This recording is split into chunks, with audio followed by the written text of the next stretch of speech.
Welcome to Slash Forward. In this film about Mary Shaw, we'll be examining the legend of Mary Shaw and how she, Mary Shaw, partook to create a multi-generational revenge curse in furtherance of the mystery of Mary Shaw. This is, of course, in reference to the film Dead Silence. If you seek to keep up to date on any news regarding Mary Shaw, please subscribe to the channel.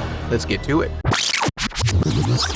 We open on ancient lore describing ventriloquists as having demon bellies and adding an air of spookiness right off the bat. We then transition to an apartment where Jamie is victim to a plumbing mistake, only possible if someone poured water directly down the drain while he was under it, like an asshole. Since he has failed in his effort to be done by dinner, Lisa campaigns hard for some takeout. As she works to convince him, their under-sink grab-assery is interrupted by the doorbell. It appears a courier has left a large package for them. As they tear it open like it's Christmas, they find a bitchin' ventriloquist dummy inside, and it reminds Lisa of one of James's old ghost stories about an old lady who owned dolls. Prob's not important. Despite this intriguing turn of events, Jamie has to head out to get their dinner, while Lisa sets up an epic couples prank for later and takes a moment to play pregnant in the mirror, as ladies so often do. Things then get strange on us as the sound slowly begins to drain out of the scene.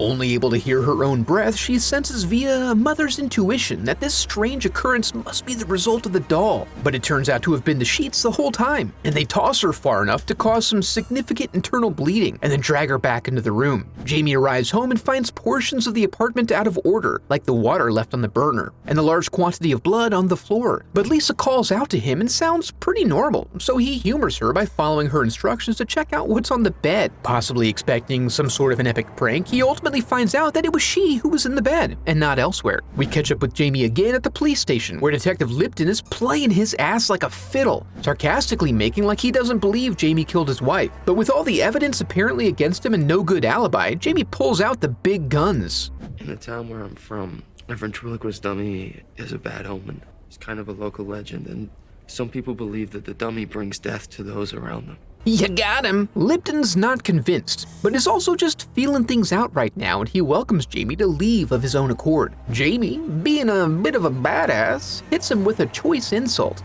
Give me more time to do your job for you. Come again? Give me more time to do your job for you. What? Give me more time to do your job for you. It'll give me more time to dig a job for you? First things first, some basic investigation, and hey, that's the Lady of Legend. And this discovery sends Jamie on a collision course with his hometown, which is straight up dead, except for his palatial boyhood home where he's warmly greeted by his new stepmommy, Ella. He finds his absentee father in dire straits, but with a new lease on life due to his recent stroke. But Jamie's a hard man, and he rejects the olive branch, getting instead to the point and asking details about that popular poem about Mary Shaw. He needs to know why the townsfolk took it so seriously. But also, he has to get to work and make arrangements for the burial of his dead wife. In a strange town she's never visited. So he heads to the mortuary where the crazy crow lady hangs out, and he starts filling out some forms. He then finds a vacancy at a motel just outside town. Here, he makes a wise choice to sleep on top of the covers, but then goes face down into the pillow like an amateur. As he settles in, we take a tour of the ambient noise in the room, and it slowly winds down.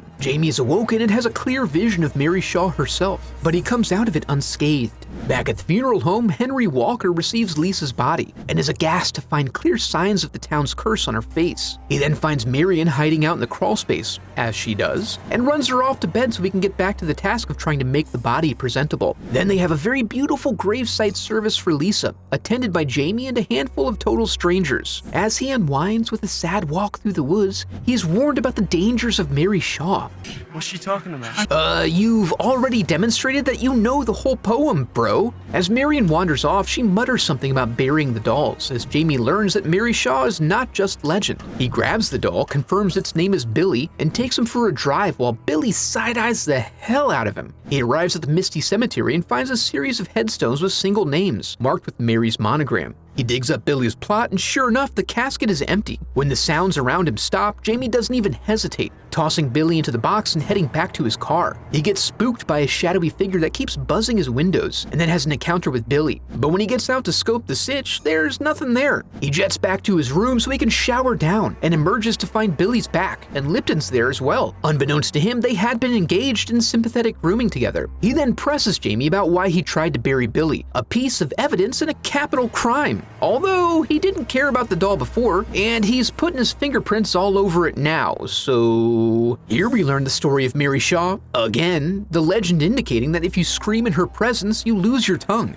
Convenient, since that's what happened to Lisa. So you see, it's clear evidence that it wasn't Jamie. Lipton then absconds with Billy, sans respect for the chain of custody, and bunks down in the room next door. The night then passes without incident. The next morning, as Lipton steps out to find brunch, Jamie pops in to acquire Billy and takes him to the funeral home. Here he confronts Marion, assuming her to be involved in some way, but Henry steps in instead, providing all the info he knows about the real Mary Shaw. We flash back to the town in better days, and discover she was one of the best, a legend in the field of ventriloquism. We're talking Jeff Dunham levels here, with a belly full of demon. After a show in which she threatened a child heckler, the heckler went missing, and Mary died shortly after. She left in her will a request that all 100 of her dummies be buried with her, and also that she be made into a doll, which really seems like a request you could just skip, no? Anyway, Henry walked in on that shit when he was a kid, resulting in a trauma we imagine to be fairly common to children who are raised in funeral homes. Afterward, he always had the sense that a chicken bone was lodged in his throat. And then also the town suffered a string of family annihilations. But the mystery remains, who sent the doll to Jamie? Henry let slip that Mary used to live in the theater. And I don't know if you know, but the Jamester's a bit of a badass. So he heads straight out there. You can only access it via boat. When he enters, he finds it full of your typical detritus and traverses the rickety catwalk, eventually finding himself in Mary's living quarters. As he examines her belongings, he comes across news clippings of a missing child who interestingly shares his surname. Then Mary pops out and almost gets him, but he holds strong. Meanwhile, Henry finds Billy and resolves to rebury him, but he's distracted from this task when he hears Marion weeping in the crawlspace again.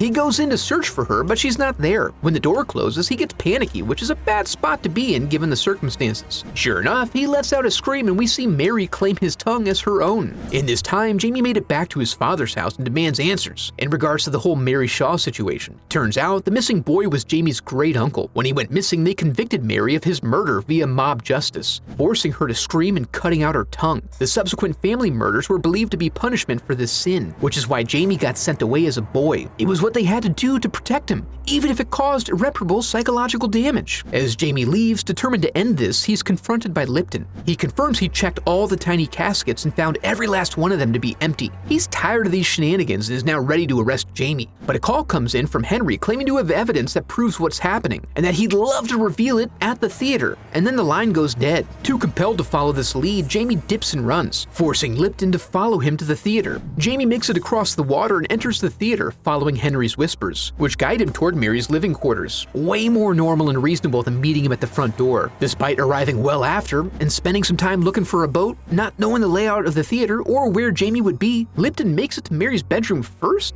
and then they both hear the whispers, so now they're partners. They find a hidden passage that they follow back to a cozy little workshop where they uncover the secret location of the dolls. Plus one extra doll that's actually Michael Ashen, made up like a marionette, so that's cool. This confirms that Mary was prosecuted accurately and likely got what she deserved. But she doesn't want to hear that, and the curse is still on. So there's the familiar winding down of the ambient sounds, meaning that it's time to plug up your pie holes, boys. The dolls all start looking at something, but not until they all finish glancing in that general direction do we also pan across, in an attempt to follow their gaze. It ends up being a lackadaisical clown, rocking gently and wishing she had some sweet tea. Jamie refers to it as Mary Shaw and asks her what she wants. She's mostly driven by a desire to silence people and build the perfect doll. When he asks her why Lisa, a fair question, she insists on whispering the answer to him. When he comes in close, she reveals that he is the last of the Ashen line now that his seed, which had been sowed in Lisa's fertile garden, has been extinguished. And then she gives him a playful little lickety-lick before revealing herself. The dolls then start getting all stretchy about the face, so Lipton begins stretching that trigger finger in an attempt to destroy all the dolls. Since he certainly doesn't have 100 shells, they set fire to the expansive display case, and then realize there's one more they have to get to, so they run out but the catwalk dumps him. Lipton lets out an instinctual yelp which puts him on a roller coaster ride of a tongue removal. Jamie then takes the quick route down, but manages to keep his traps shut, eventually emerging from the water and swimming to shore.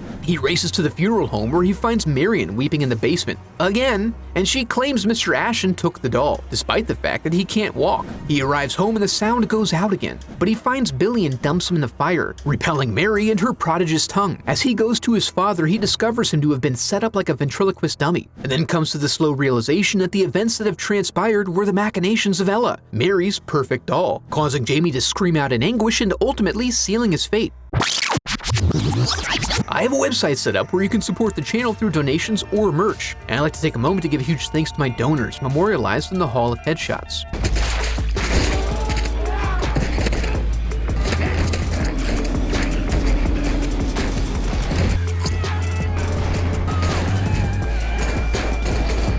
Dead Silence is a pretty good 2000s horror film that feels very much a product of the time. Unlike other entries of the era, it does well to stay away from excessive CGI, keeping it grounded and creating a genuinely creepy atmosphere. If you enjoyed the video, I'd love for you to become a part of the channel by subscribing. Thanks for watching.